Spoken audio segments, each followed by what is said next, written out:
اب نیکی کا تصور ہمارے ذہن میں علیحدہ علیحدہ سے ہے، ہر آدمی کے ذہن میں نیکی کا ایک علیحدہ تصور ہے. ہم عام طور پر نیکی اس کو کہتے ہیں کہ دوسروں کی مدد کر دی جائے.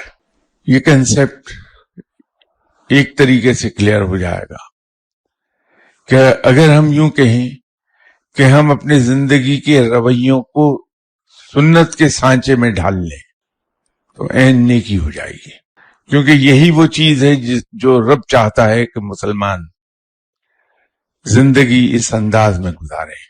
اور آپ صلی اللہ علیہ وسلم یہ حیات طیبہ در حقیقت اس کا عملی نمونہ ہے.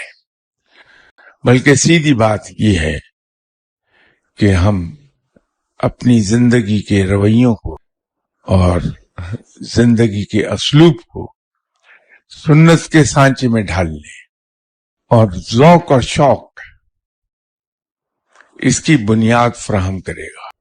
تو جب ہم عبادت بھی ذوق اور شوق سے ادا کریں گے اور زندگی کے رویے ہم سنت کے مطابق ڈھالیں گے ذوق اور شوق کے ساتھ، تو اس کا لازمی نتیجہ یہ ہوگا کہ ہم روحانیت کے اعلیٰ درجات پر فائز ہوتے چلے جائیں گے.